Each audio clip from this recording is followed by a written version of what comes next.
এখন এখনকার প্রশ্ন হচ্ছে যে পার্টি সদস্যরা তো এখন বেতন নিচ্ছেন না, এখন চলছেন কিভাবে? ধরেন আপনাদের আহ্বায়ক জনাব নাহিদ ইসলাম কি করে এখন দিন গুজরান করছেন? ওকে ফাইন, আমাদের পার্টি সদস্য সবাই, মানে বিষয়টা এমন না যে এখানে বেকার, সবাই বেকার, বিষয়টা এমন না। আমার নিজস্ব কর্মসংস্থান রয়েছে, আমাদের পার্টির হচ্ছে অলমোস্ট সবারই কর্মসংস্থান। যাদের নেই সেই জায়গা থেকে আমরা হচ্ছে পার্টিতে আমরা ব্যক্তিগত জায়গা থেকে আমরা ডোনেট করি। যেমন আমাদের পার্টির সদস্যদের ইনিশিয়াল 5,000 টাকা করে হচ্ছে আমরা সদস্য ফর্মের ইয়া ছিল, মানে পার্টিতে যারা মেম্বার ছিল, তারপরে মান্থলি বেসিসে হচ্ছে আমরা সেখানে ডোনেট করি।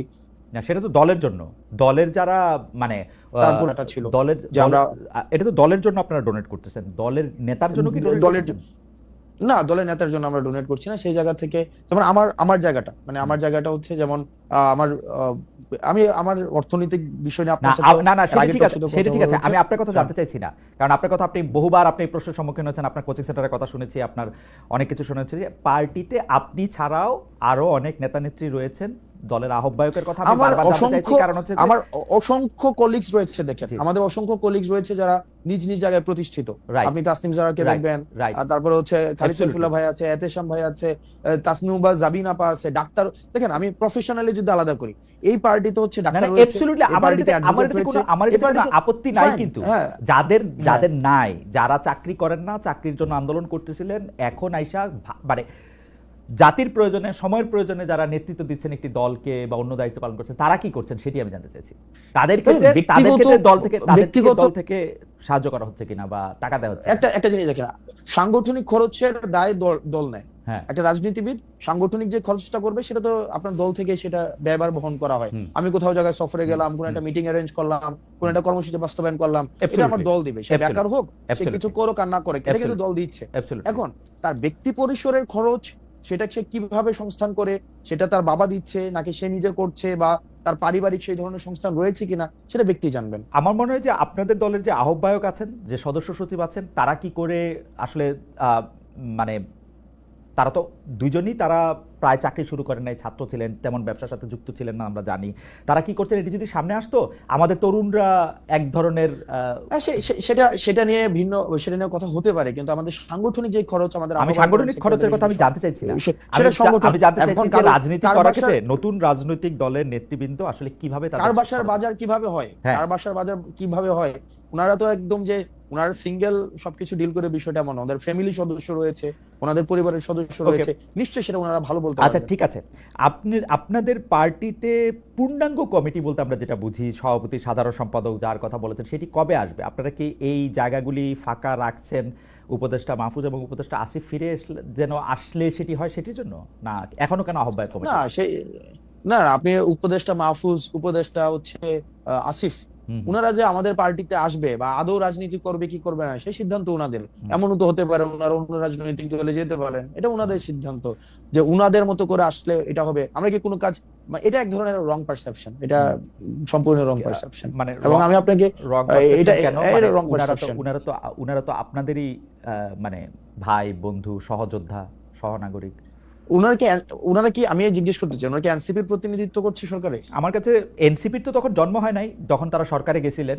আমার কাছে মনে হয় উনাদের প্রতিনিধিত্ব এনসিপি করতেছে, এটা একটা, আমার কাছে মনে হয় উনারা আর আপনারা একই লোক।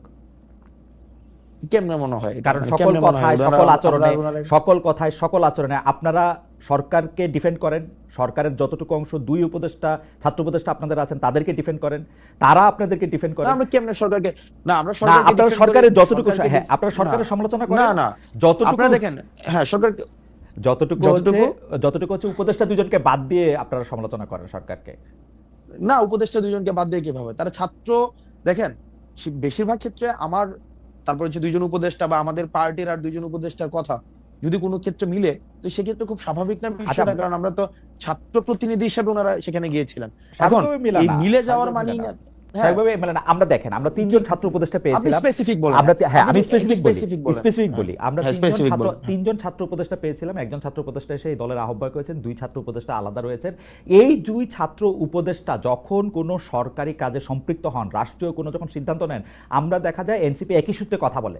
যেমন ধরা যাক দক্ষিণ ঢাকা নিয়ে মেয়র কে হবেন, ইশাক হবেন নাকি অন্য কেউ হবেন, সেটা তো উপদেষ্টা আসিফ এবং এনসিপির কথা পুরোপুরি মিলে যায়। স্পেসিফিক যদি আরো উদাহরণ চান তাহলে আমি এইরকম বলতে পারি যে কোনো একটা জায়গায় গিয়ে দেখেন, উপদেষ্টা আসিফ যদি একটা সঠিক পজিশন নেন, একটা রাইট পজিশন নেয় কোন একটা বিষয়ে, যে কোন উপদেষ্টা, তো সেই ক্ষেত্রে এই পজিশনটাকে যদি আমরা এটাকে আবার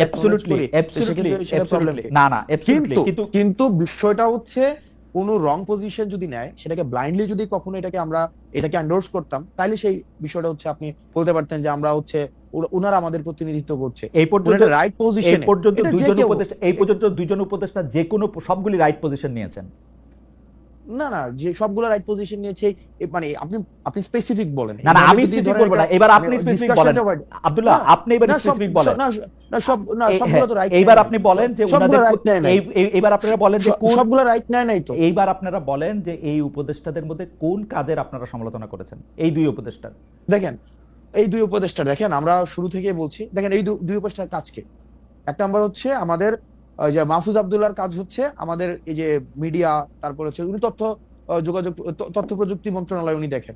আমরা কিন্তু বারবার বলে আসছি, যেমন মিডিয়া নিয়ে আমরা বারবার করে বলে আসছি যে দুইজন আমাদের ছিলেন, একজন নাহিদ ছিলেন এবং মাহফুজ আব্দুল্লাহ ছিলেন, ওনারা কিন্তু ফেল করছে। মাহফুজ আলম ছিলেন, ওনারা ফেল করছে। কারণ এই যে মিডিয়া যেভাবে সন্ত্রাস ম্যানুফ্যাকচার করেছে বা বৈধতা উৎপাদন করেছে, সেটির জন্য প্রয়োজনীয় ব্যবস্থা নেওয়ার দায়িত্ব ছিল, সেটা নিতে পারে নাই। এই কথাগুলো কিন্তু আমরা সব সময় বলে আসছি। এই ব্যাপারগুলো কিন্তু আচ্ছা, যাই হোক হাসান, আজকে অনেক প্রথম কথা হলো আমি বলি, প্রথম কথা হলো যে আপনি আমার চেয়ে অনেক স্মার্ট। আপনি যদি এখন শাক দিয়ে মাছ ঢাকতে চান তাহলে আমি এটা ইয়া করতে পারবো না। আমি বলতেছি যে আপনি মাহফুজের বা আসিফের কোন কাজের আপনি সমালোচনা করছেন? আপনি বলতেছেন যে যথেষ্ট পরিমাণে যে যারা হাসিনার আমলে সম্মতি উৎপাদন করছে তাদের বিরুদ্ধে যে ব্যবস্থা নেওয়া হয় নাই, সেইটা হলো মাহফুজের ব্যর্থতা বা আসিফের ব্যর্থতা। না দেখেন আপনি, না অবশ্যই ব্যর্থতা। কেন? মানে এখনো পর্যন্ত ওটা তো ওনার কাজ, এটার জন্য আবার আসিফকে দায়ী করা যাচ্ছে না। আসিফের কাজ হচ্ছে এলজিআরডি উনি দেখেন, উনি স্পোর্টস মিনিস্ট্রি দেখেন, আসিফ মাহমুদ এই দুইটা মন্ত্রণালয় দেখেন। এখন এই দুইটা মন্ত্রণালয়ের আপনি বলেন না যে কোন বিষয়গুলা আপনি বলেন। আমি ইশাকের কথা বললাম, মেয়র ইশাকের ক্ষেত্রে আসিফের অবস্থান, এবং সেই আসিফ জনাব আসিফ নজরুল দেখেন, আসিফকে আমরা কি দেখেন, আমি একজন প্রশাসক, উত্তর ঢাকায় প্রশাসক নিয়োগের ক্ষেত্রে আসিফের গাজোয়ারি অবস্থান আপনারা কোনোদিন প্রতিবাদ করেন না। এটা অন্য কোনো উপদেষ্টা হলে, অন্য কোনো সরকার হলে কি মানে কি জোয়ারি অবস্থান, গাজোয়ারি অবস্থান, গায়ের জোরে নেওয়া মানে হ্যাঁ, গায়ের জোরে কি করছে, মানে কি করছে? উত্তর ঢাকায় প্রশাসক নিয়োগ দিচ্ছে, দক্ষিণ ঢাকায় ইশাককে ইয়াতে দেয় নাই, শপথ নিতে দেয় নাই। আমি যত না শপথ নিতে দেন, এটা একটা সাবজুডিস ম্যাটার ছিল, যে কোনো সাবজুডিস ম্যাটার ছিল না, হাইকোর্ট থেকে সেটা সেটেল ম্যাটার ছিল। উনি বলছেন যে উনি আইন উপদেষ্টার জন্য ওয়েট করতেছেন, যদিও খুব ভালোভাবে জানতেন যে আইন উপদেষ্টা আছেন হচ্ছে এখন সাউথ আফ্রিকা, এবং আইন উপদেষ্টা আসার পরে বলছেন যে সময় পার হয়ে গেছে। এখন দেখেন, না সময় পার হয়ে গেছে, এখন যে সেক্ষেত্রে যে মন্ত্রণালয়ের দায়িত্ব ছিলেন, এই মন্ত্রণালয়ের এটা বিষয়, বা এটা হচ্ছে হাইকোর্টের বিষয়, তো হাইকোর্টের বিষয়, হাইকোর্টের ম্যাটারটা সেটেল ছিল। এখন আসিফ মহোদয় তার ইয়া অনুযায়ী আপনার এলজিআরডি তে উনি যেই ডিসিশন নেওয়া প্রয়োজন উনি এই ডিসিশন নিয়েছে। এটার যদি আপনার কোনো ধরনের, আমার প্রশ্ন এটা না, আমার প্রশ্ন এটা না জনাব আব্দুল্লাহ, এইটা আমার প্রশ্নই না। আমার প্রশ্ন হচ্ছে যে আপনারা যৌক্তিকভাবে উনাদের কাজের কোনো প্রতিবাদ করছেন না? আমার উত্তর, আমার ফাইন্ডিংস হচ্ছে না, আপনারা করেন নাই। আমরা বিকজ করেন নাই, কারণ হচ্ছে যে আপনারা তাদের বন্ধু, আমরা হচ্ছে এবং এনসিপির জন্য তারা জায়গা খালি রাখতেছে। দেখেন, উনারা জুলাই গণ অভ্যুত্থানের প্রতিনিধি হিসেবে সেখানে গিয়েছে, উনারা এনসিপির কোনো প্রতিনিধি হিসেবে সেখানে যায় নাই। জন্ম হয় না প্রতিনিধি হিসেবে